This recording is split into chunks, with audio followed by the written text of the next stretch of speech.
반갑습니다, 여러분. 함께 기도하고요. 시작하겠습니다. 하나님 감사합니다. 사도신경의 마지막 또 주제인 구원에 대해서 함께 배우고자 합니다. 하나님께서 우리를 또 구원의 길로 인도하시고 또 성령의 역사를 통해서 우리를 구원자로 구원받은 자로 살게 하셨고 또 구원받은 공동체 안에 또 이제 불러주셨는데 우리가 그 은혜의 그 내용을 잘 이해할 수 있도록 오늘도 역사하시고 내 가운데 함께 하여 주옵소서. 예수님 이름으로 기도합니다. 아멘. 여러분 반갑습니다. 자, 오늘 이제 여러분한테 나눠드린 내용이요 6강입니다. 6강이고 이제 구원인데 마지막입니다. 여러분 뭐 되게 사도신경이 되게 간단한 거라고 생각을 일단 하셨을 텐데 근데 사실 거의 뭐 6개월, 5개월 풀로 5개월이나 걸릴 만큼 좀 긴 여정이었어요. 근데 어쨌든 이제 지금까지 주제별로 이렇게 다 얘기해 왔고 하나님에 대해서 성부 하나님, 성자 하나님 다 얘기했고 그다음에 이제 성령님에 대한 얘기도 했고 지난주에 구원론 끝냈고요. 그래서 오늘이 이제 마지막입니다. 오늘이 이제 교회론 지난주에 했고 오늘이 이제 구원론인데 구원론이 마지막입니다. 그래서 오늘하고 다음 주 아마 2주 정도만 하면 사도신경이 끝날 것 같습니다. 어쨌든 긴 여정 같이 와주셔서 감사드려요. 자, 그러면 이제 마지막입니다. 구원론의 이제 마지막 해당하는 내용인데 이제 번역이 이렇게 되어 있죠. 지난주까지 했던 것이 이제 교회론 얘기를 지난주에 하면서 거룩한 공예와 성도를 믿사오며 성도의 교제를 믿사오며까지가 지난주 한 얘기였고요. 그 다음에 이제 마지막입니다. 오늘도 여러분 예배 시간에 고백하셨죠. 죄를 사하여 주시는 것과 몸이 다시 사는 것과 영원히 사는 것을 믿사옵나이다. 딱 이게 마지막이죠. 이게 세 가지 얘기하고 그 다음에 아멘인데 그러니까 이제 옛날 번역으로 하면 죄를 사하여 주시는 것과 죄 용서 얘기하는 거죠. 그다음 몸이 다시 사는 것, 부활. 그다음에 영원히 사는 것, 영생 이렇게 세 가지를 얘기합니다. 이제 새로운 번역으로는 이제 죄를 용서받는 것과 몸의 부활과 영생을 믿습니다. 이렇게 세 가지로 이제 되어 있어요. 여기 파일 여기 있으니까 좀 받아가십시오. 여기 있습니다. 예. 자, 어쨌든 이제 그렇게 해가지고요. 이제 세 가지입니다. 크게 이제 세 가지. 죄를 사하여 주시는 것, 몸이 다시 사는 것, 영원히 사는 것 이렇게 세 가지 이렇게 얘기되는 건데요. 자, 지금까지 쭉 왔던 거를 다시 한번 좀 살펴봅시다. 삼위일체 하나님 오늘도 설교 시간도 그 얘기 나왔는데 삼위일체 하나님이라는 전체 구조 속에서 사도신경은 어떤 면에서 이제 크게 이제 삼위일체 하나님을 크게 셋으로 나눠 가지고 성부, 성자, 성령 하나님 셋을 나눠 가지고 일단 이제 구조를 갖고 있다고 생각하시면 되겠습니다. 그래서 창조주 하나님이시고 아버지이신 하나님이 성부 하나님이신데 이제 이 주제가 전지전능한 유일신 천지의 창조주 하나님 아버지이신 하나님 얘기했고요. 그 다음에 성자 하나님 얘기하면서 그리스도의 인격과 사역 중 얘기했습니다. 예수의 신성과 인성도 얘기하고 순환, 십자가 죽음, 음부 강하, 부활, 승천, 재림과 심판까지 쭉 살펴본 거죠. 그다음에 이제 마지막이죠. 지난주부터 우리가 지지난주부터 성령을 믿사오며라고 이제 얘기를 하면서 제가 성령님 얘기를 하면서 뭐라 그랬냐면 사도신경에는 성령을 믿사오며라는 딱 고백 하나밖에 안 나오니까 성령에 대해서는 얘기가 너무너무 없는 것처럼 보이네. 이렇게 해가지고 예를 들면 이제 최근에 나온 이제 20세기에 나온 새로운 교파 오순절교회 순복음교회 같은 경우에 과거에 잃어버렸던 성령에 대한 고백을 다시 회복시키겠다 이러면서 막 성령 세례 되게 강조하고 막 그랬다고 얘기했었죠, 그죠? 근데 사실은 이제 우리가 역사적으로 봤을 때 전통적인 오래된 교회들이 성령을 무시한 건 아니란 말이죠. 왜 그러냐면 이제 성령을 믿사오며라고 얘기했을 때 이게 성령에 대한 고백이 없는 게 아니라 그 뒤에 나오는 게 다 성령에 대한 고백이라는 거죠. 그러니까 이제 말하자면 이제 성령을 딱 얘기하면서 그 안에 성령을 믿사오미라고 하는 이제 주님이시고 생명을 주신 성령님에 대한 얘기를 이미 그 안에서 하고 있고 교회론이죠. 지난주에 했던 교회론입니다. 거룩한 공예와 성도 교통 이것도 사실은 성령론 안에 들어가는 거고 그 다음에 이제 마지막으로 오늘 우리가 다루게 될 구원론도 죄사함, 죄용서, 부활, 영생도 다 성령론에 포함되는 겁니다. 그러니까 성령론이라고 하는 더 큰 틀에서 사실상 이제 성령과 교회와 구원 전체가 다 적용된다고 할 수 있는 거죠. 그러니까 성령은 단순하게 뭐 이렇게 은사를 받거나 또 뭐 성령 세례 받아가지고 방언하고 뭐 그다음에 예언하고 뭐 신유하고 이런 게 다가 아니고 그런 것들은 이제 부수적인 이제 역할일 뿐이고요. 더 큰 틀에서 본다면 이제 사실상 교회와 구원 전체를 주장하는 그런 교리가 성령론이라고 할 수 있습니다. 그래서 이렇게 얘기할 수 있을 것 같아요. 일단 아치란 단어를 쓰죠. 그 또 지난주 또 얘기했던 것 같은데요. 아치라고 합니다. 우리가 이제 예를 들면 이제 이 문을 들어올 때 이제 이 문을 들어옵니다. 지금 이렇게 문을 이렇게 네모로 만들지만 옛날에 유럽에 있는 교회들이나 큰 건물들의 문들은 다 아치형으로 돼 있단 말이죠. 그러니까 이제 아치로 들어온다는 얘기는 이제 성령 자체가 하나의 아치고 모든 세부적인 다른 주제들은 다 성령론의 하부 구조로 존재한다고 얘기할 수 있습니다. 그런 점에서 성령은 되게 큰 주제일 수 있는 거죠. 자, 그래서 이제 구원을 얘기할 때도 사실은 이제 어떤 면에서는 이제 큰 틀에서 봐야 됩니다. 구원을 그냥 개별적인 주제 하나 하나만 볼 것이 아니고 성령이라고 하는 더 큰 주제, 그러니까 삼위 하나님 중에서 성령 하나님을 얘기하는 그런 교리 중에 하나로서 이제 구원론을 봐야 된다는 얘기가 되는 거죠.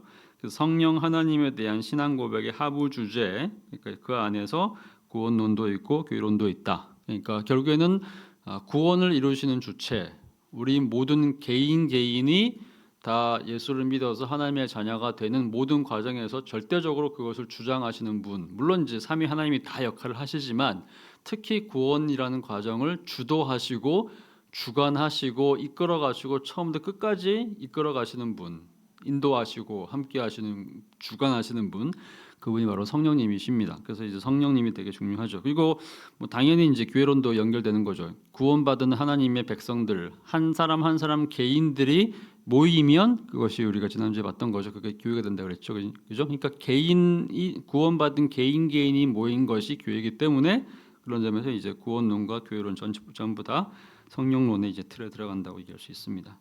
자, 그래서 이제 그 PCUSA라고 하는 이제 미국 장로교입니다. 미국의 이제 장로교 교단들이 우리도 그렇죠. 우리도 한국에 보면 이제 뭐 그 크게 보면 장로교가 4개가 있거든요. 한국에. 그래서 뭐 우리는 이제 장로교 대한예수교 장로회 합동이라는 교단에 속해 있고, 그다음에 그와 비슷한 규모로 이제 대한예수교 장로회 통합이라는 교단이 있고, 그래서 예를 들면 이제 뭐 우리 옆에 있는 뭐 완산교회 뭐 이런 거 다 통합이거든요.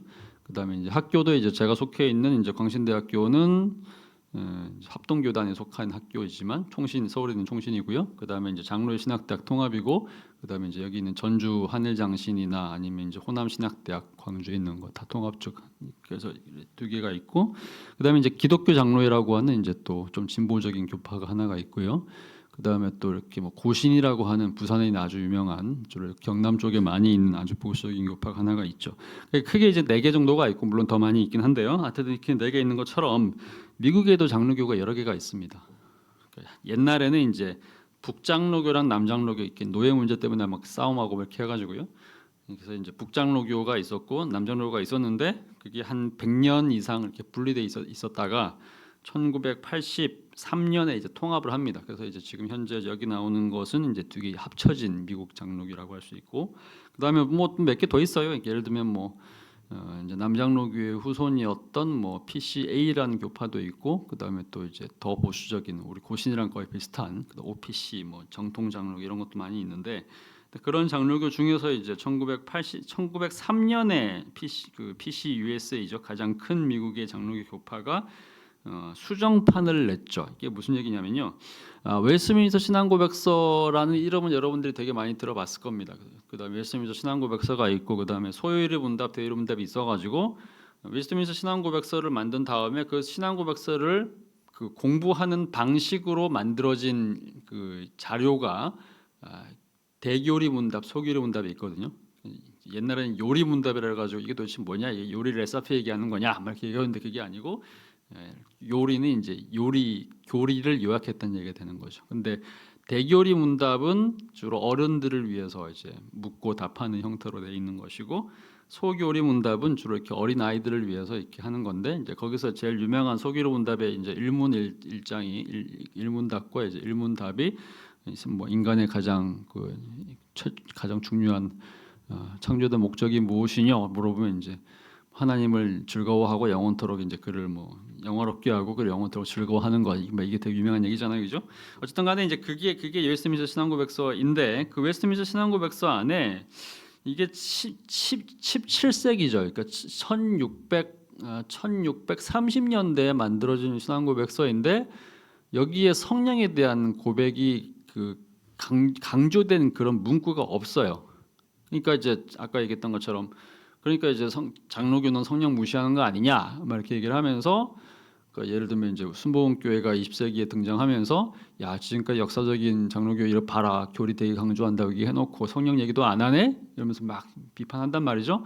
근데 이제 그런 내용들이 이제 20세기에 막 나오니까 1903년에 이제 장로교에서 미국 장로교에서 야 웨스트민스터 신앙고백서에서 정말로 우리가 장로교가 성령 강조 안 하는 건 아니야라는 거를 좀 보여줄 필요가 있었던 거죠. 그러면서 이제 1903년에 그러니까 17세기에 나왔던 웨스트민스터 신앙고백서를 20세기 초에 약간 수정해가지고 이제 몇 개를 이제 덧붙입니다. 근데 그 중에 하나가 34장이에요. 그게 이제 성령에 대해라고 하는 이제 장 하나를 덧붙이는데 여기에서 이제 1, 2, 3, 4 쭉 설명을 하는데 그 중에서 3번과 4번이 성령이 어떻게 이제 구원을 주도하는지 또 교회를 주도하는지를 설명을 합니다. 이제 사도행전의 구조를 좀 자세하게 설명을 하는 거죠. 그래서 이렇게 얘기를 합니다. 일단 그 34장 성령에 관하여라는 주제에서 3번 항목과 4번 항목이 있는데 각각 3번 항목은 성령이 구원을 어떻게 주도하는지에 대해 설명하고 있고요. 그다음에 두 번째가 이제 성령이 이제 교회를 어떻게 주도하는지를 설명을 합니다. 근데 이 내용들을 보면 성령이 하는 일이 하나가 아니에요. 진짜 다 하는 거죠.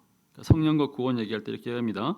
하나님은 누구든지 원하는 사람에게 언제든지 성령을 주시기를 원하신다 이렇게 얘기를 하면서 자, 이 성령은 자, 구원 얘기하는 겁니다. 구원을 그러니까 우리가 받는 구원을 다른 말로 구속이라고 얘기하죠. 영어로 이제 구원은 salvation 이렇게 얘기를 하는데 그다음에 이제 그 구속이란 단어도 사용되죠. 이걸 redemption이라는 단어를 씁니다. 자, 구원을 이제 하나님께서 구원을 주시는데 그 구원을 우리 인간에게 와서 우리 인간에게 적용되어서 실제로 우리가 구원받는 거, 그죠? 실제로 우리가 구원받는 과정에서 실제로 우리를 구원하는 유일한 그 주체이자 동인, 통로, 수단 이게 뭐냐? 이게 바로 성령이라는 거죠. 성령만이 구원을 유일하게 효과적으로 만드는 동인이다, 에이전트다 이렇게 얘기를 합니다. 그러니까 일종의 이제 대리자라는 얘기가 되는 거겠죠.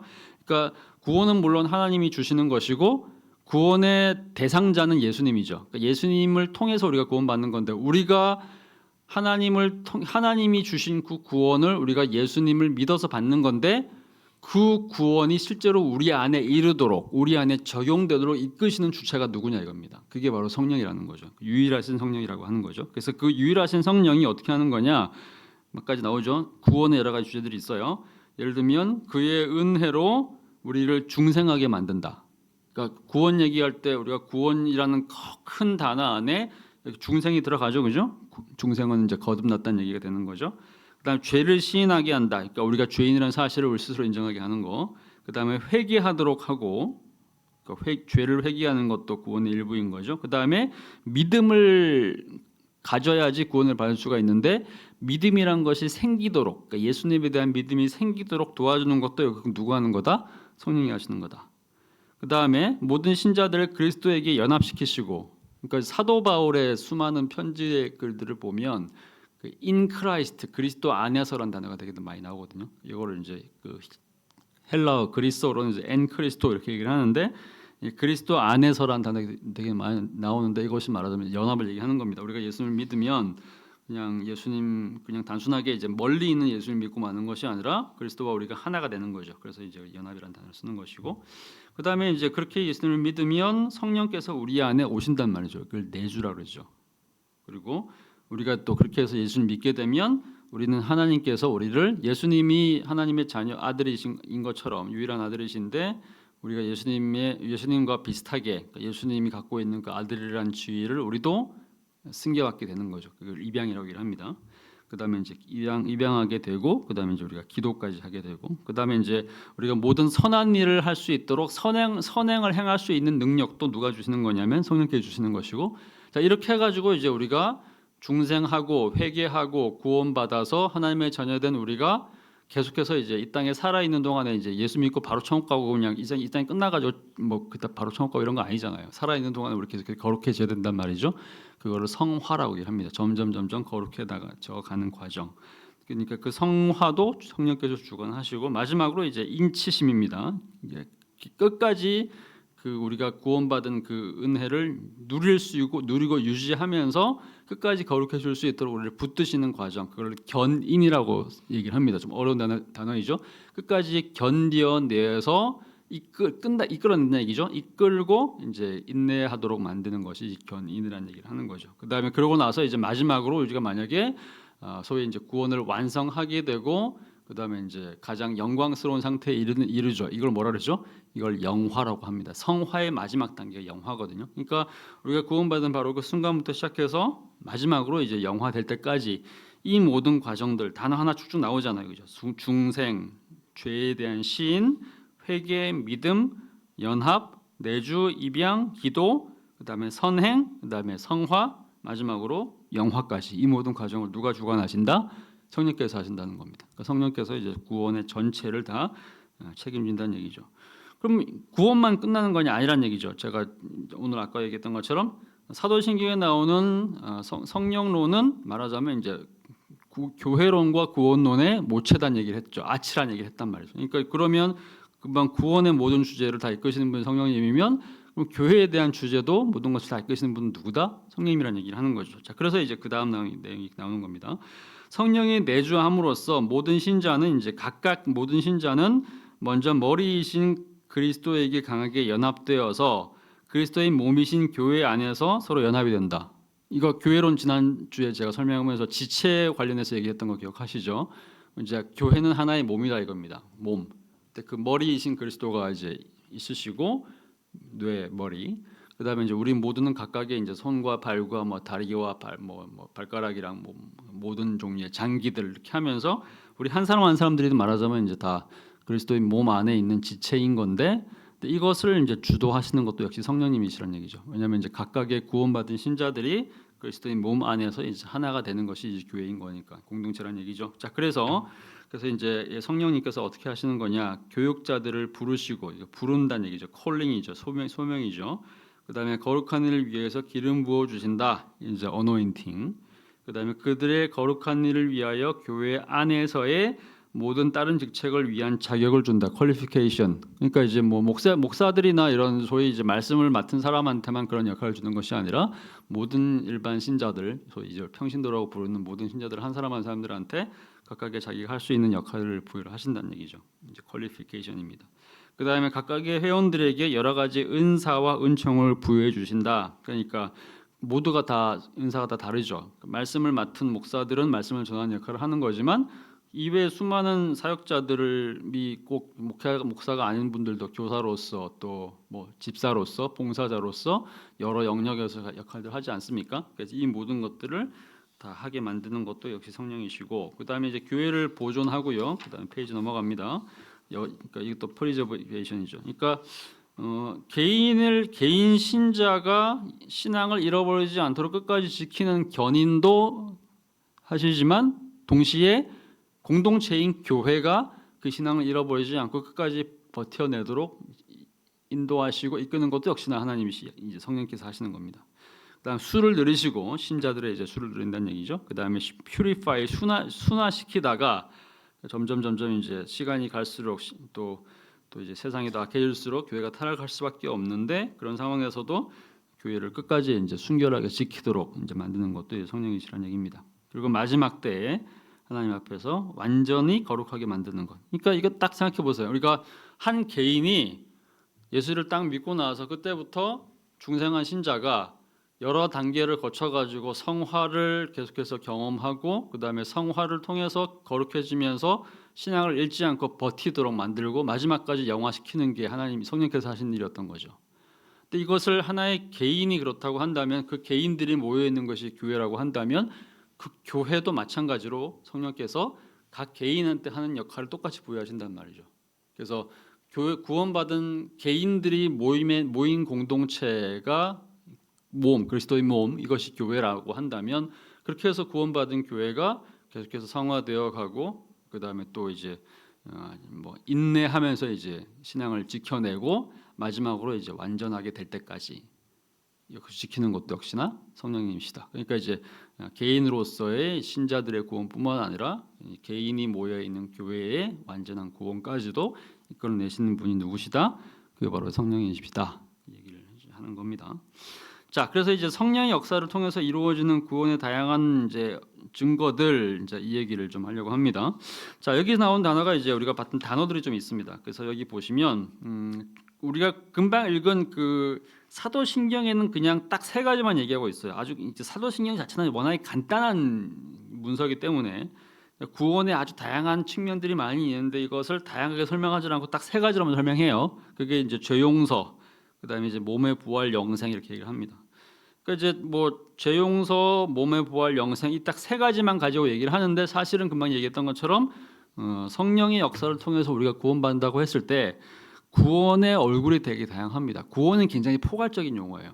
한마디로 말하면 이제 구원은 이제 소위 말해서 이제 죄로부터 어둠으로부터 죽음으로부터 벗어나서 일종의 이제 해방을 누리는 것이죠. 죄로부터 벗어나서 의를 누리게 되는 것이고 우리가 이제 죄인에서 의인이 되는 거죠. 한편으로 또 어둠에서 벗어나서 이제 빛으로 들어가게 되는 것이고, 그다음에 이제 죽음으로부터 벗어나서 생명을 얻게 되는 것이죠. 그러니까 이게 이제 아담이 한 거잖아요. 아담 이후에 모든 이제 죄인으로 우리가 태어나기 때문에 아담의 죄를 우리가 소위 그 원죄를 이제 계속해서 이제 유전을 받아 태어나는 거기 때문에 아담은 결국에는 이제 하나님으로부터 이제 벗어나게 된 존재인 거니까 죄를 통해서 죄를 짓고 그다음에 그 죄의 결과로서 이제 죽음, 사망을 얻게 되고 그다음에 그 사망의 결과로서의 어둠을 속에 살게 되는 거죠. 근데 이제 결국에는 이제 예수님 통해 가지고 제2의 아담인 예수님 통해 가지고 죄인이 의인이 되는 것이고 그다음에 이제 죽음 대신에 생명을 얻게 되는 것이고 영생이죠.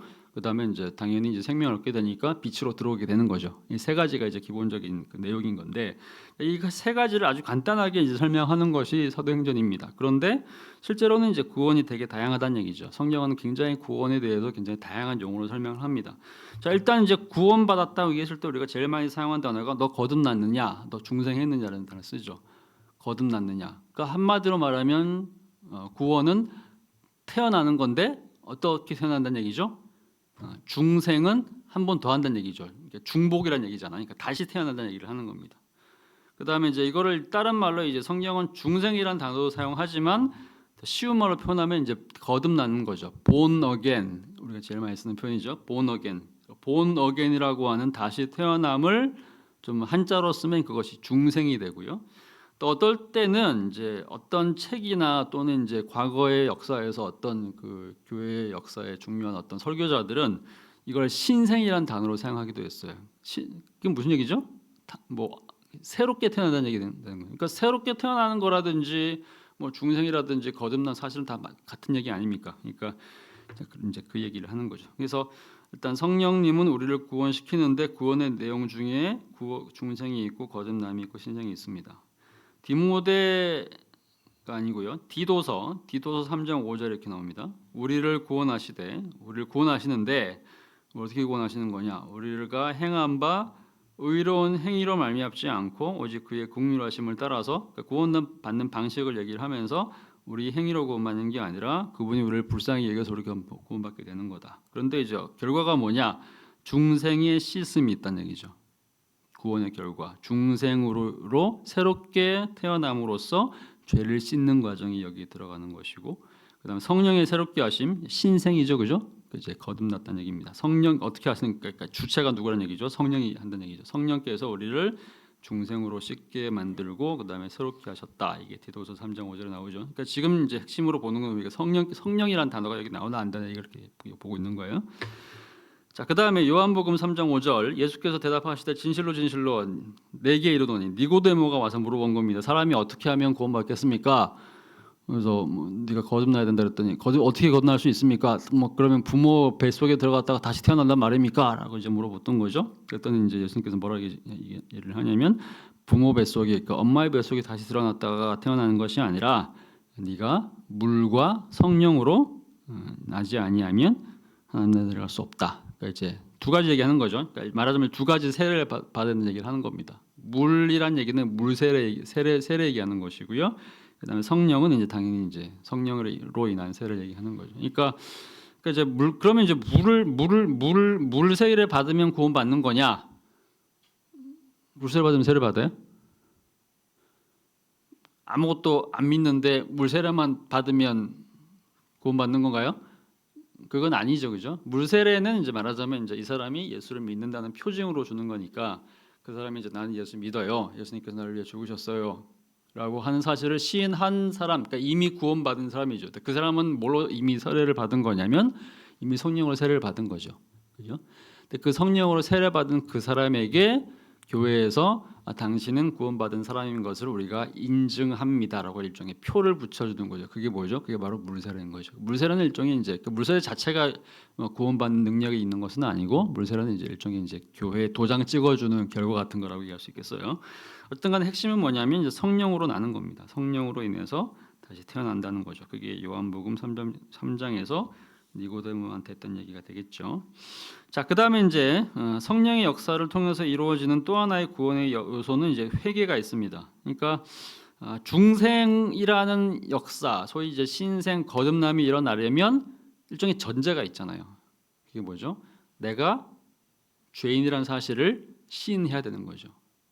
그러면 이제 그 죄인이라는 사실을 시인을 하면서 죄인이라는 사실 때문에 마음이 아프고 내가 죄를 지은 그 사건 때문에 되게 마음이 아프고 힘들어야 되겠죠. 그러면서 이제 뭘 해야 되는 거죠? 내가 지은 죄에 대한 일종의 이제 고백을 해야 되죠. 그게 회개 아닙니까? 그죠? 그래서 회개가 있어야 되고, 그래서 회개를 하게 되면 어떤 일이 생기냐면 이제 일종의 돌아섬이 일어납니다. 그러니까 회개한다는 얘기는 후회한다는 얘기죠. 여기서 말하는 이제 회는 후회할 때고 회자인 거죠. 그리고 이제 개해는 이제 바꾼다는 얘기인 거니까 마음을 바꾸어서 돌이킨다는 얘기가 되는 겁니다. 그럼 마음을 돌이킨다는 얘기는 이전에 했던 행동을 더 이상 하지 않고 그것으로부터 돌아선다는 얘기가 되겠죠. 그래서 이제 쉽게 말하면 이제 마음을 바꾸는 거, 그게 바로 회심이죠. 회심. 그래서 우리가 회심이라는 단어 많이 씁니다. 돌아서는 거죠. 그래서 기본적으로 일단 죄로부터 죄를 향하여 가던 우리의 방향성을 돌이키는 것이 회개이고 회심이고 그것이 돌아섬이죠. 이것도 성령께서 하시는 거죠. 내가 이렇게 얘기합니다. 사도행전 11장 15절에서 베드로가 말을 시작할 때 성령께서 이제 그들 고넬료와 식솔에게 임하시기를 처음 우리에게 하신 것 같이 하는지라. 그러니까 고넬료한테 베드로가 말씀을 전하서 회개가 일어나도록 하는데 이미 이제 베드로도 그 경험을 한 거잖아요. 그러니까 이제 그러면서도 하나님께서 이방인에게도 생명 얻는 회개를 주셨도다라고 얘기를 합니다. 성령께서 이제 했단 얘기죠. 맨 위에 성령이 그들에게 임하셔서, 그러니까 사람들을 회개하게 만들고 돌아서게 만드는 일, 유대인뿐만 아니라 이방인까지도 회개하고 돌아서게 만드는 주체가 누구다? 그게 바로 성령이시다 이렇게 하는 겁니다. 자, 그다음에 이제 믿음입니다. 이제 믿음도 이제 구원에 되게 중요한 영역이죠. 우리가 이제 믿음으로 말미암아 구원받는다. 이것이 개신교의 가장 중요한 신앙이 이제 고백인 건데 이 믿음도 사실은 이제 우리가 스스로 만들어내는 건 아니죠. 그러니까 내가 믿겠다라고 믿게 되는 건 아니란 말이죠. 내가 믿고 싶다? 사실 믿고 싶다. 내가 죄인이라는 사실을 이해하는 거, 그다음에 예수님께서 우리 위해 죽었던 사실을 믿는 거, 이것도 사실 이성적으로 판단해서 믿을 수 있는 건 아니죠. 예수님께서 죽으신 거랑 나랑 도대체 무슨 관계 있냐 이거죠. 그분이 십자가에서 돌아가셔가지고 죽으셨는데 그게 도대체 나랑 무슨 관계죠? 그분이 죽은 게 나한테도 영향을 끼치는 건가요? 이게 논리적으로나 상식적으로는 사실 얘기가 안 되는 거죠. 예를 들면 여러분들의 자녀가 뭐 큰 아픔이 걸렸다, 병이 걸렸다. 여러분들이 대신 죽겠다고 해가지고 여러분의 아이들이 낳는 건 아닌 거잖아요. 그죠? 그러니까 논리적으로나 상식적으로나 예수님께서 우리를 위해 죽으셨다. 이것이 우리의 죄를 용서받게 하는 어떤 수단이 된다. 이거는 논리적으로는 전혀 받아들일 수가 없는 거죠. 그럼 우리는 어떻게 이것을 받아들이는 거냐? 믿음으로 받아들이는 거죠. 그럼 어떻게 믿게 되는 겁니까? 여러분들이 상식적으로 설명할 수 있는 어떤 논리를 가지고 믿게 되는 거예요? 그건 아니죠. 그 믿음도 사실은 성령께서 주시지 않으시면 우리가 그것을 믿을 가능성은 전혀 없죠. 자, 그런 점에서 이제 믿음 자체도 성령께서 주시는 거죠. 그래서 고린도전서 12장 3절 성령으로 아니하고는 누구든지 예수를 주라 할 수 없다. 그러니까 예수님을 주님이라고 부를 수도 없고 구세주, 구원자라고 부를 수도 없다는 겁니다. 그러니까 우리가 믿는 거는 다 성령께서 하신 일이죠. 그러니까 믿음도 어떤 면에서는 일종의 선물이에요. 그죠? 여러분들이 결단하고 뭐 여러분들의 어떤 이성이나 또는 이제 의지나 뭐 소위 자유의지 이런 걸 가지고 뭐 결단하고 뭐 이해하고 해서 믿는 것이 아니라 믿음 자체도 하나님께서 성령 선물로 주시는 거죠. 자, 구원의 확신입니다. 인치심. 로마서 8장 16절. 성령이 친히 우리의 영과 더불어 우리가 하나님의 자녀인 것을 증언하시나니라는 단어가 있죠. 로마서 8장 16절입니다. 우리가 하나님의 자녀라는 사실을 우리가 어떻게 아는 거냐? 증언한다는 얘기죠. 증인이 있다는 얘기를 하는 겁니다. 그럼 도대체 우리가 하나님의 자녀라는 사실을 어떻게 누가 증인인 거냐? 우리가 하나님의 자녀라는 사실을 증언하는 증인이 둘이 있대요. 여기 로마서 8장 16절에 근거하면 하나는 뭐냐? 우리 영이죠. 우리 영. 그러니까 우리가 하나님의 자녀라는 사실을 우리가 구원받아서 하나님의 자녀가 되면 우리가 믿음을 갖게 되면 우리 스스로가 알죠. 우리 스스로가 나 하나님의 자녀가 되었구나 사실을 알 수 있게 된다는 얘기죠. 우리의 영이 그것을 알려주는 거예요. 왜냐하면 우리가 거듭났으니까 우리의 마음의 변화가 있다는 얘기가 되겠죠. 근데 우리가 확신한다고 해서 그것만으로는 이것이 완전히 완벽하게 도장 찍힌 게 아니라는 얘기를 하는 겁니다. 그죠? 그러면 이제 누가 이것을 우리한테 알려주시는 거냐? 성령께서 알려주신다는 얘기죠. 성령께서 도장을 이중에 도장을 찍는다는 얘기를 하는 겁니다. 그러니까 우리와 함께 성령께서 우리가 자녀인 것을 우리의 영과 더불어서 증언하시고 알려주신다. 그것이 구원의 확신, 인치심인 거죠. 자, 칭의입니다. 칭이라는 단어 많이 들어보셨죠? 이제 이 칭이란 단어가 이제 사실상 이제 종교개혁 이전까지는 별로 이렇게 많이 나오지 않는 단어였다가 루터가 이 단어를 사용하기 시작합니다. 그래서 이제 이신칭이라고 그러죠. 믿음으로써 의롭다 칭함을 받는다. 그러니까 물론 이제 믿음으로써 우리가 예수를 믿으면 우리의 삶이 변하거나 우리의 내면이 바뀌어가지고 우리가 중생도 하고 그 다음에 회개도 하고 회심도 해요, 그죠? 근데 그런 결과, 중생의 결과, 소위 이제 신생의 결과, 거듭남의 결과, 믿음을 얻게 된 결과는 뭐냐면 우리를 뭐라고 얘기하시는 거죠? 의인이라고 칭해준다는 얘기죠. 일종의 법적인 선언인 거거든요. 그렇죠. 그러니까 내면이 실제로 변하는 것도 있지만 일종의 이제 법적 용어로서 생각하시는 거예요. 법정이라고 한다면 그러니까 쉽게 말하면 이런 겁니다. 이게 하나의 법정이라고 한다면 심판대가 있어요. 판사석이 있고 그 다음에 이제 피고가 있고 원고가 있습니다. 근데 우리가 피고예요. 우리는 근데 원고는 누구냐면 사탄이거든요. 사탄이 우리한테 계속해서 이제 너는 아담의 후손인 거니까 너는 죄인이야라고 막 선언을 하는 거죠. 막 선언합니다. 그래서 막 선언을 하면서 막 고발을 하면서 이제 이 사람이 죄인인 거고 죄인의 후손인 거니까 얘는 죽어야 돼. 사형 선고를 막 내리는 거예요. 막 고발을 하면서. 근데 그때 그 중간에서 우리를 중보하면서 우리를 위해서 변호해 주는 존재가 있죠. 그게 누구예요? 그분이 바로 예수 그리스도죠. 그러니까 검사가 우리가 피고고요. 검사가 사탄이라고 하면 말하자면 변호사가 예수님인 거죠. 최종 판결을 누가 내리는 거죠? 보좌에 계신 하나님, 성부 하나님 내리시는 겁니다. 근데 예수님이 막 우리를 위해서 변호를 하시면서 아니야, 얘 죄인 아니에요. 왜냐하면 내가 얘들 위해서 대신 죽었다니까요. 이렇게 막 설명하면서 막 변호를 하니까 최종적으로 이제 하나님께서 어떤 결정을 내리시냐면 야, 이제부터는 내가 네 말을 듣고 이제 마지막 최종 판결, 그러니까 원고가 승소가 아니라 원고 패소인 거죠. 그러니까 말하자면 사탄이 패배한 겁니다. 그래서 이제 소위 말하는 피고를 이제 죄가 없다라고 선언을 하시면서 뭐라고 얘기하냐면 땅땅땅 치면서 얘는 더 이상 죄인이 아니야. 얘는 의인이야라고 선언하는 거죠. 그게 칭의거든요. 이제 의인이라고 칭하는 거죠. 근데 그런 과정을 전체적으로 가능하게 만드는 것도 역시나 성령님이시다. 이렇게 하는 겁니다. 그래서 칭이란 단어가 이제 온 거죠. 근데 그게 가능한 얘기는 이제 고린도전서 6장 11절에 주 예수 그리스도의 이름과 우리 하나님의 성령 안에서 죄사함과 씻음과 거룩함과 의롭다 하심을 받았는 이렇게 세 개 나오는 겁니다. 그러니까 죄를 씻음이죠. 우리가 그리스도를 믿음으로써 예수 그리스도의 이름을 믿음으로써 성령께서 우리 안에서 어떤 일을 하시느냐 세 가지를 한다는 얘기를 하는 거죠. 고린도전서 6장 11절에 따르면 하나는 죄사함, 우리 죄가 씻어졌다. 그다음에 우리가 거룩해졌죠. 죄가 사라지면 자연스럽게 이제 따라오는 결과가 거룩함이죠. 죄가 없어지고 사라지는 거니까 죄가 없어지면 그 자리에는 당연히 거룩함이 이제 생길 수밖에 없겠죠. 그다음에 이제 마지막으로 이제 의롭다 하심. 그러니까 이 사람이 더 이상 죄인이 아니다. 죄가 없어졌으니까 거룩하게 된 거니까. 그래서 이제 칭의로 허락한다는 얘기를 하는 겁니다. 근데 성령 안에서 한다는 얘기죠. 성령께서 하신 얘기입니다.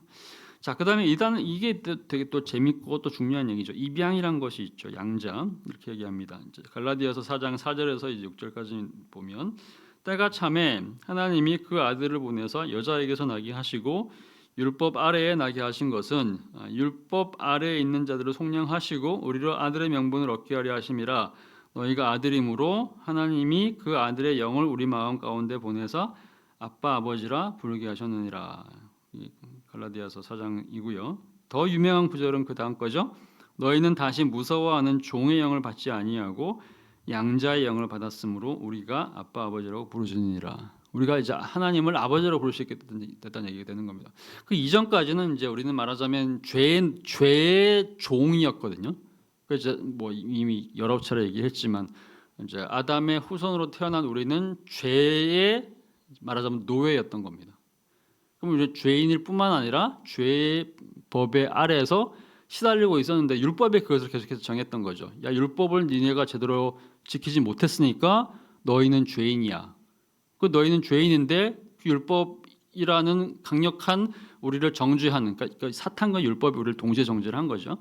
율법의 무기 아래에서 계속해서 죄에 시달리면서 노예로 살고 있었는데 이제는 예수님을 믿음으로써 우리가 의인으로 신분이 바뀐 거죠. 죄인에서 의인으로 신분 바뀌면서 동시에 또 어떤 신분이 바뀐 거냐면 종이라는 신분, 노예라는 신분에서 어떤 신분을 바뀌냐면 아들로 신분이 바뀐 겁니다. 그러니까 죄인에서 의인으로, 그 다음에 노예에서 아들로. 근데 물론 우리가 첫 번째 아들은 아니죠. First son. 첫 번째 아들은 예수님이시고 그분은 진짜 아들이신 거죠. 독생자 하나밖에 없는 아들이신 거죠. 근데 우리는 이제 예수님을 통해 가지고 이제 어떤 아들이 된 거냐면 일종의 입양된 아들이 된 겁니다. 그래서 이거를 이제 입양 또는 이제 양자됨이라는 단어를 쓰는 거예요. 근데 그 단어가 이제 로마서 8장 15절하고 갈라디아서의 이제 근거에서 그런 얘기를 하는 겁니다. 아들의 영을 우리 마음 가운데 보내서 또 양자의 영을 받았으므로 우리가 모두가 다 아빠 아버지라고 부를 수 있게 된 거죠. 그러니까 말하자면 우리는 이제 예수님과 같은 신분이 된 거라고 할 수 있습니다. 그러니까 예수님과 물론 이제 예수님은 이제 신이시고 우리는 인간이 그냥 단순하게 인간인 거니까 이제 물론 이제 그러니까 신적 존재가 된 건 아닌 거겠지만 어쨌든간에 이제 우리가 신분이 달라졌죠. 그래서 더 이상 우리는 두려워하는 종의 영이 아니라 무서워하는 종의 영이 아니라 항상 당당한 아들의 영을 갖게 되었다. 근데 이것을 우리 어깨를 펴게 만드는 굉장히 중요한 주제라고 이해할 수 있겠죠. 자, 그래서 우리가 아버지라고 부르는 겁니다. 왜 양자라고만 할까? 양녀라고는 안 할까? 이거 너무 기분 나빠하지 마세요. 여기서 말하는 이제 그러면 이제 아들만 되고 딸을 무시하는 거냐? 뭐 그런 의미는 아니고 그냥 여기 말하는 이제 자녀라는 전체적인 표현으로 다 통합이 되는 거겠죠. 자, 남녀 상관없습니다. 자, 그 다음에 이제 성화입니다. 고린도전서 6장 11절을 보면 아까 읽었었나요? 빠졌네요. 자, 그 다음 겁니다. 데살로니가 후서 2장 13절을 보면 하나님이 처음부터 너희를 택하사 성령의 거룩하게 하심. 이게 뭐죠? 성령께서 우리를 어떻게 하신다고요? 거룩하게 만든다. 성화죠. 그 다음에 진리를 믿음으로 구원을 받게 하심이라. 그러니까 우리를 거룩하게 하시는데 그것을 주권하시고 이끄시는 분이 이제 성령님이시다. 고린도전서 6장 11절은 그 전에 여기 우리가 칭의에서 봤던 거죠. 거기 보면 칭의에서 봤던 내용 보면 주 예수 그리스도의 이름과 우리 하나님의 성령 안에서 씻음과 거룩함과 의롭다 하심을 받았느니라. 칭의. 거기서 죄사함도 있고 성화도 있고 칭의도 있죠. 그러니까 이제 똑같은 거 얘기하는 겁니다. 성화에도 그 얘기 있었고요. 그다음에 이제 성령이 거룩하게 하심 성화 데살로니가 후서 2장 13절에 있었고 그다음에 베드로전서 1장 2절에도 보니까 곧 하나님의 미리 하심을 따라서 성령이 거룩하게 하심으로 순종함과 예수 그리스도의 피 뿌림을 얻기 위하여 택하심을 받은 너희에게 편지를 하노니. 그러니까 이게 무슨 얘기냐면 이제 베드로가 자기가 이제 그 사역했던 사람들한테 이제 편지를 보낸 것이 베드로 전서 후서죠, 그죠? 베드로 이제 전서 1장에 그러니까 편지의 서론입니다. 편지의 서론인데 뭐라고 얘기하냐면, 그러니까 본인이 사역하면서 이제 함께 동력했던 그 신자들을 택하심 받은 자들, 그러니까 이제 선택받은 자들이라고 얘기를 하면서 그 택하심 받은 자들한테는 어떤 이제 요소를 갖고 있는 거냐? 그 사람들은 성령이 거룩하게 하심으로 성령에 의해서 이미 거룩하게 된 사람이다. 그러니까 이미 성화의 길 안에 이미 들어온 사람이다 이렇게 얘기를 하는 거죠. 그 다음에 순종하는 사람이라고 그러고 그리스도의 피 뿌림을 얻기 위해 택하심 받은 사람이다. 택하심 받은 사람은 이제 예수님 안에서 이제 택하심 받은 거니까 예수의 이름으로 이제 거룩하게 된 거죠. 그래서 성령께서 거룩하게 하신 것을 좀 얘기를 하고 있습니다. 자, 그 다음에 이제 견인입니다.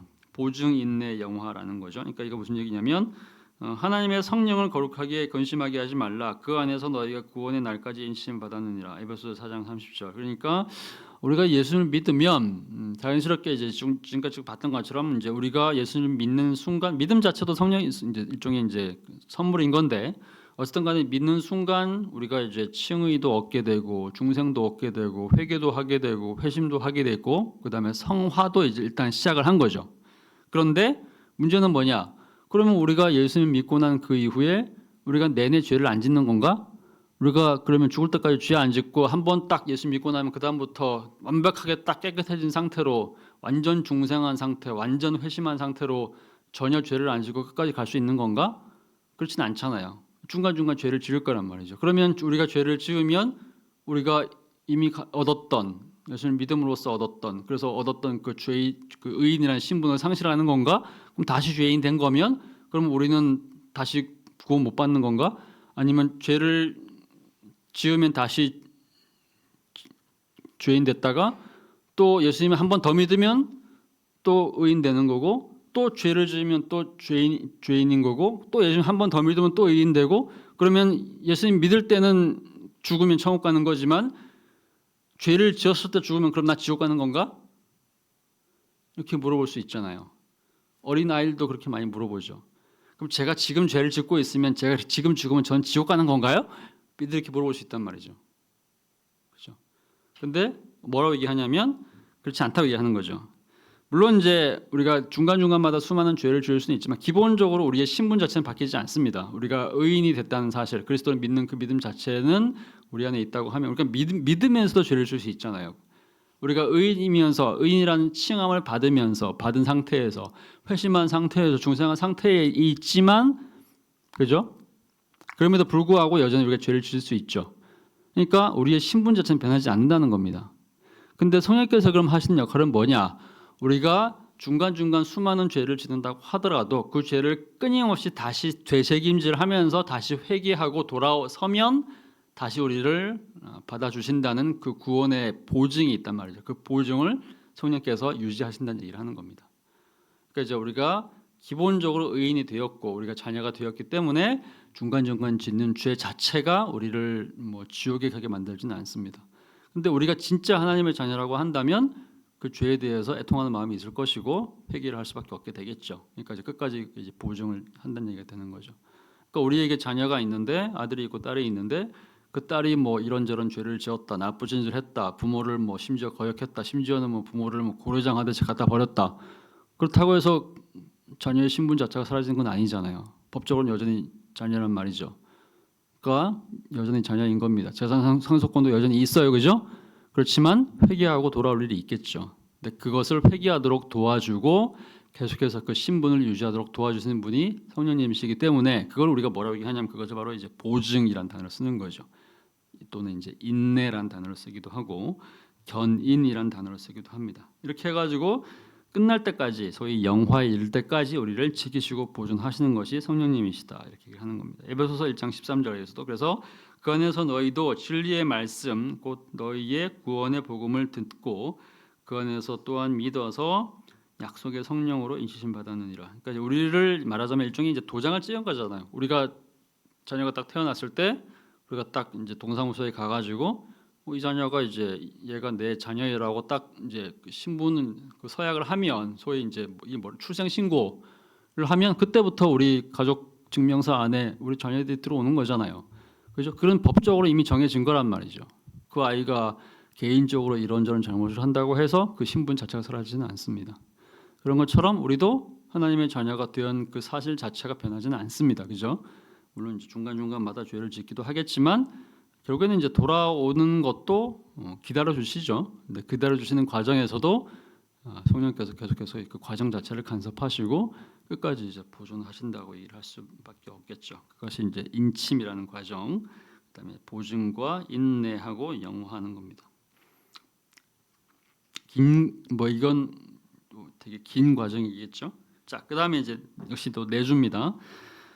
이제 그것을 가능하게 하는 가장 중요한 신학적인 단어가 내주라는 거죠. 그러니까 그가 우리 또한 우리를 인치시고 보증으로 이제 우리를 계속 지키는 이유는 뭐냐면 성령께서 우리가 예수를 믿으면 성령이 우리 마음 안에 들어오시죠, 그죠? 그래서 우리의 마음 자체가 성령에 의하면 이제 성령의 전이 되죠. 성령의 성전.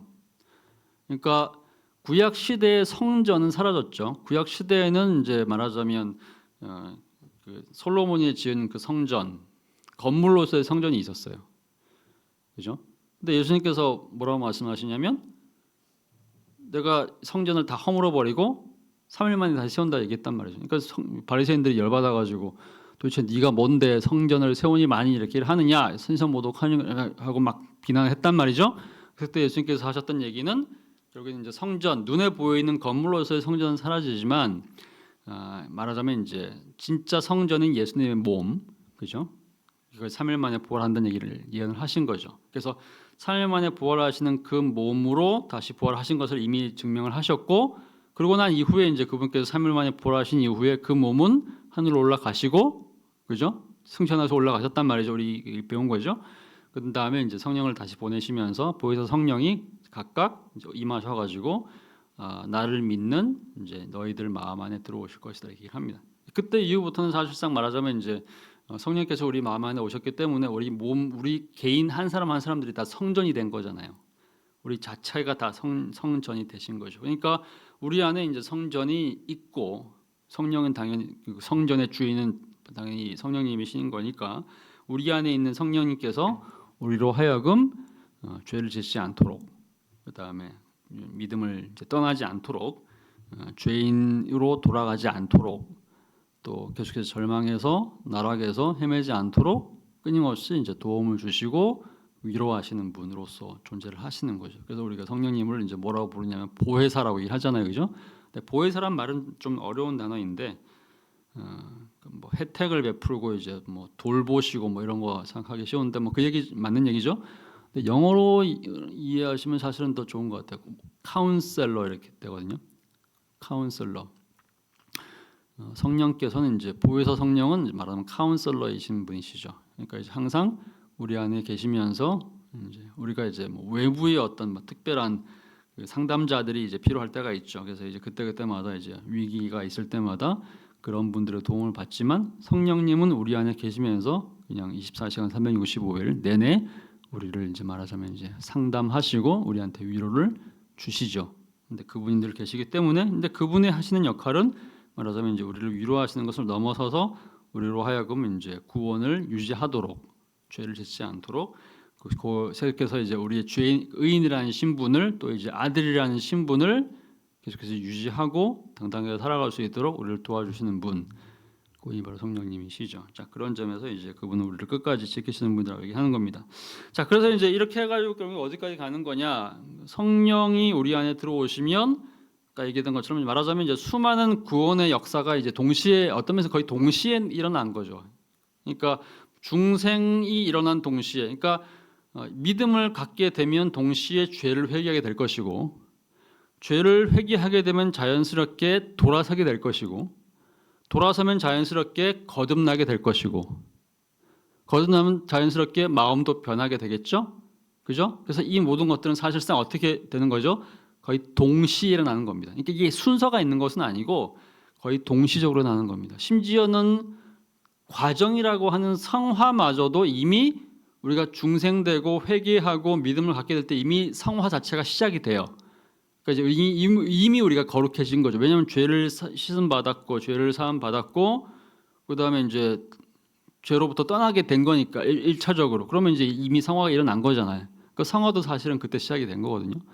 근데 이제 이런 이미 일어난 이 과정을 계속해서 지속하는 거는 이제 우리한테 주어진 몫인 건데 이걸 우리가 성화라고 얘기를 합니다.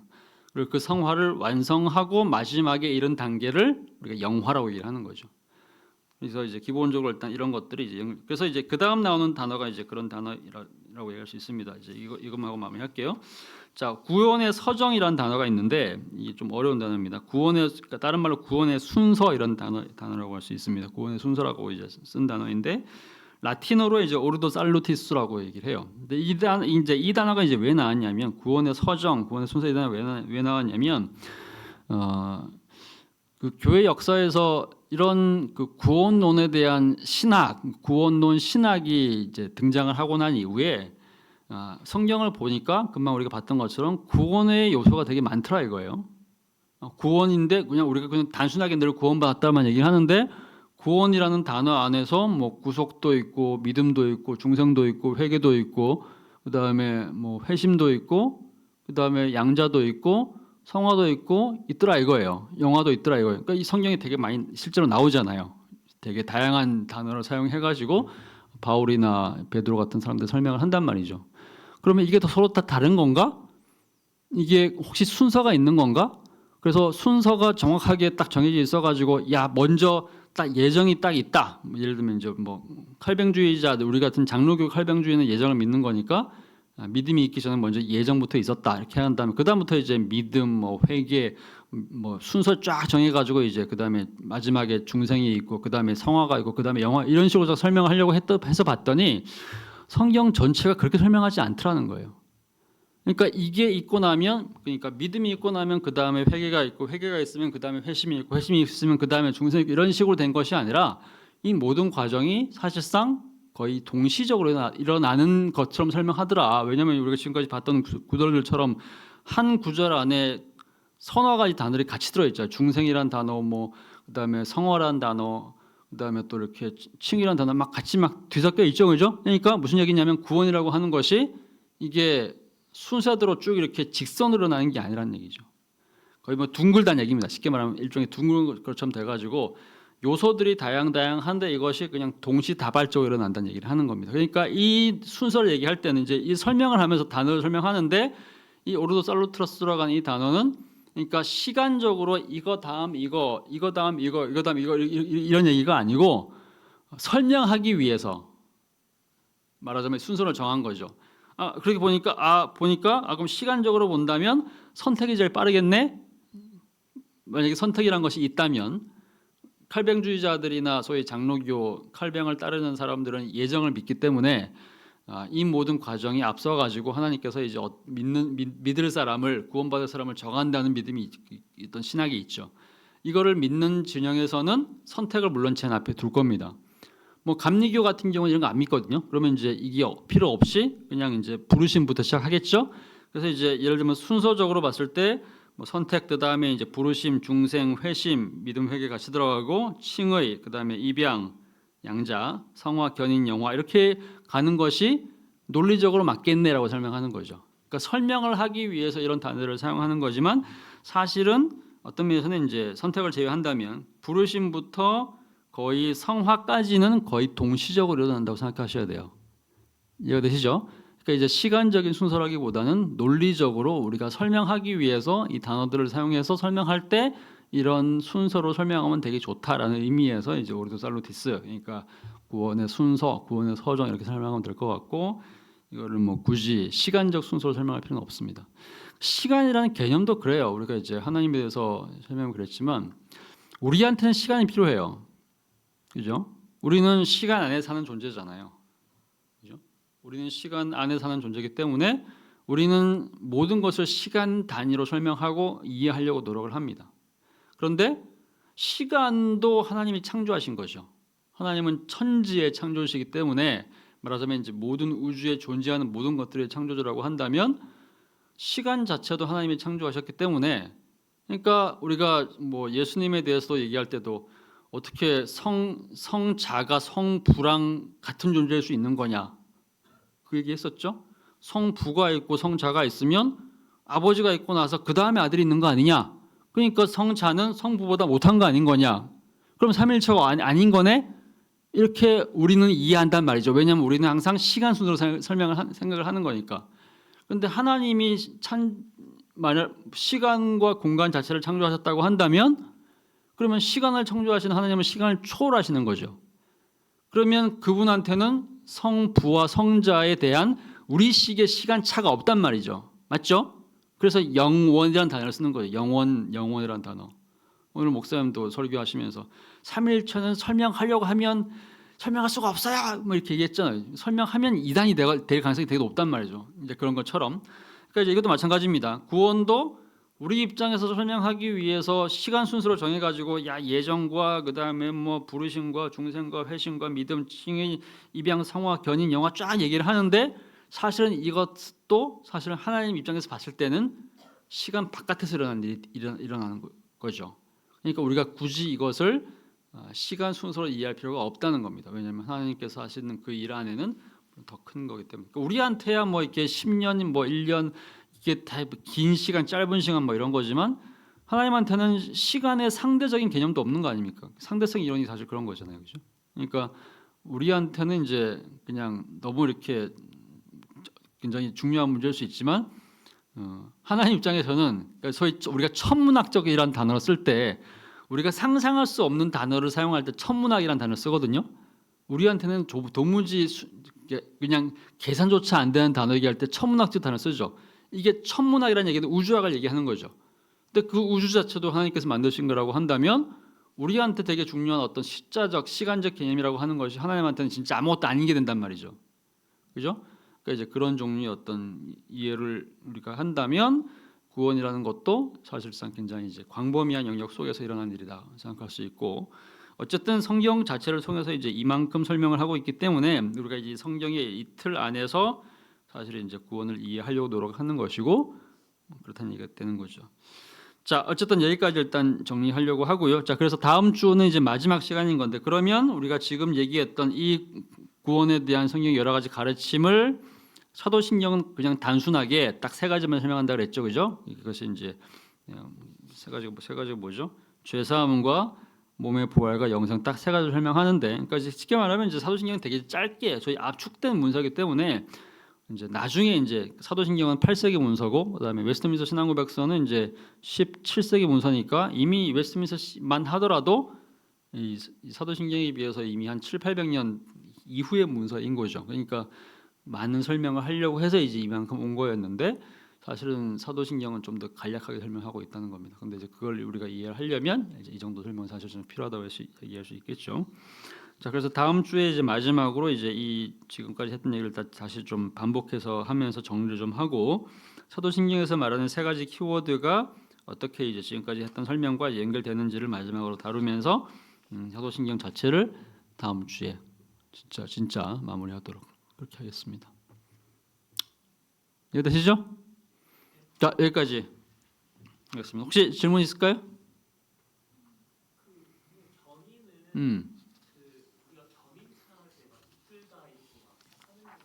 네.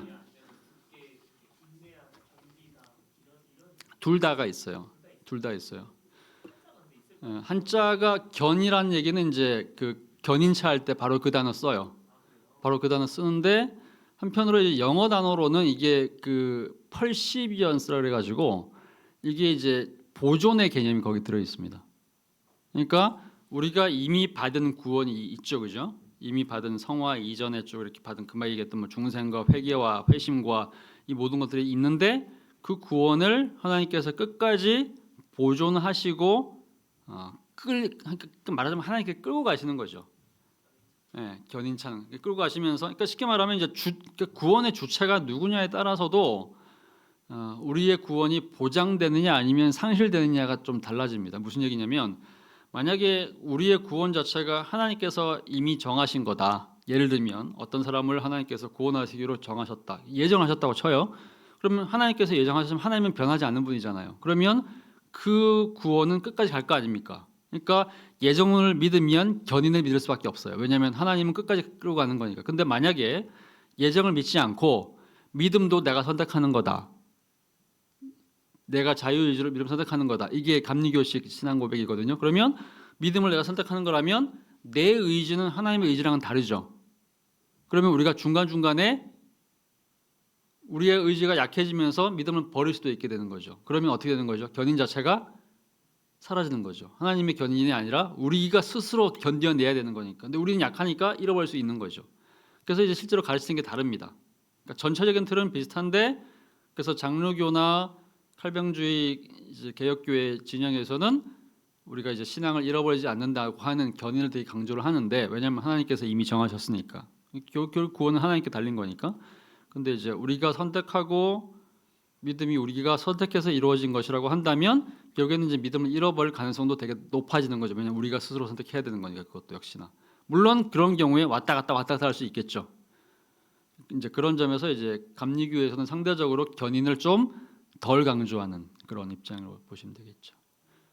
그러니까 어쨌든 이제 맨 앞에 있는 예정하고 견인, 영화 이 주제는 조금 신학적으로 좀 달라지고요, 교파마다. 근데 중간에 있는 거는 기본적으로 다 같다고 생각하시면 돼요. 아시겠죠? 예. 자, 여기까지 하겠습니다. 수고하셨습니다.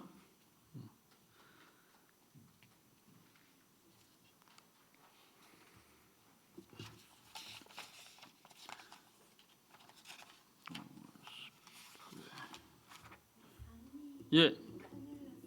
왜? 여기서 50분 정도 하시잖아요. 네.